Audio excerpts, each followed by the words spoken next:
What's going on, everybody? It's your boy Al King with Storm Dagger Films, back on that again with another banger for y'all's today. And guys, excuse the background noise. It's a little bit of construction going on in the background, but we still gonna pull on through this video. But y'all, I gotta talk about our boy Miles Morales and why I personally think he should be introduced in Spider-Man 4.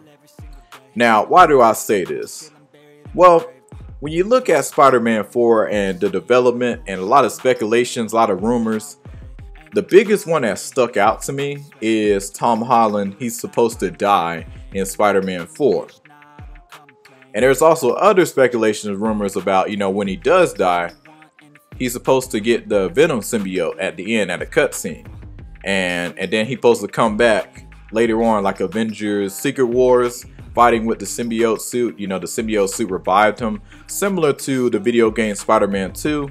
So I think that'll be pretty epic to see in live action if something like that does go down. Let's just say if it does go down. Let's just say that.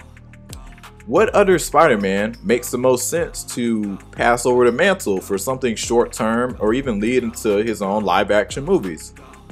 I say Miles Morales. And when you think about it, it does make sense. Now, let me get something clear. I don't want Miles Morales introduced too early. I want him introduced, towards the end, a good fight scene where Peter Parker, he needs all the help he can.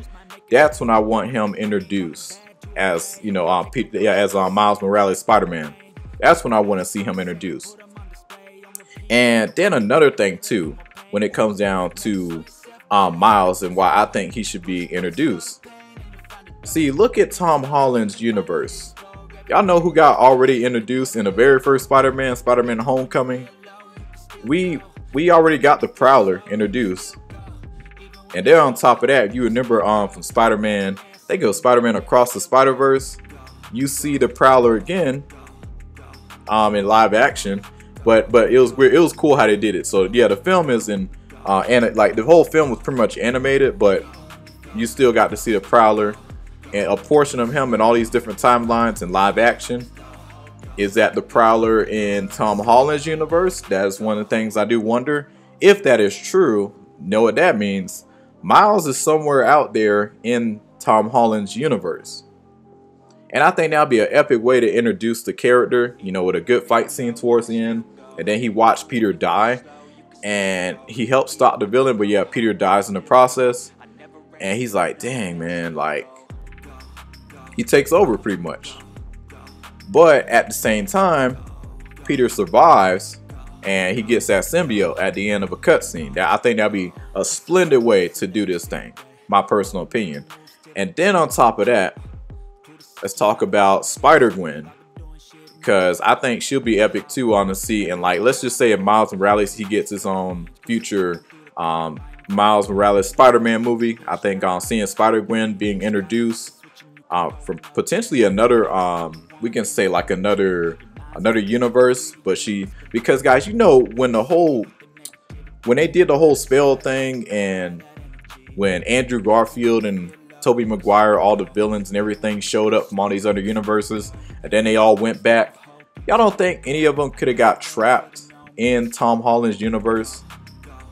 We can say that, Spider-Gwen could have got trapped in Tom Holland's, Spider-Man universe, along with Miles' universe as well. We can see something like that go down in something like a, Miles Morales live action movie. I can definitely see something like that happening. And then on top of that, reason why I also think that Miles Morales could pull up in Spider-Man 4, because I have made a video in the past. I can't remember how many months ago this was, but I remember that I was doing a video on an article that Sony, they was looking for a casting. Scratch that. They was making a casting call, and they was looking for people to cast for Miles Morales in live action.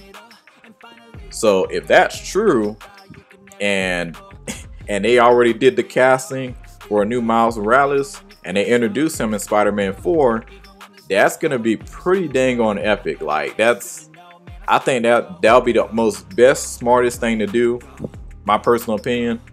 And like I said in my last video, guys, you know, I don't think that we need Andrew Garfield and Tobey Maguire to return. I think they did their thing. They did a fantastic job in Spider-Man No Way Home.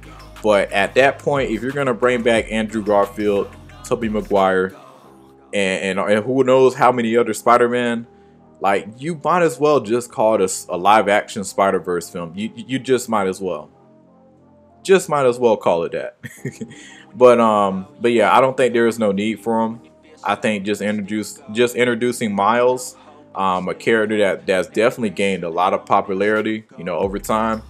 I think that'd be the smartest thing to do, and focus on him for, you know, for a good time period, and then really working on getting back on Tom Holland for the future of the Avengers Secret Wars and doing more of his Spider-Man years down the line. But yeah, but still, and also doing more with Miles as well, because Miles, you know, yeah, he's pretty awesome too. So, but that's just me, guys. Those are my reasons why I personally think that Miles Morales, he could pull up. You know, like I said earlier, you know, the Prowler has already been shown in the very first Spider-Man. Spider-Man Homecoming. You know, like it's just quite a few Easter eggs. You know, I was just looking at.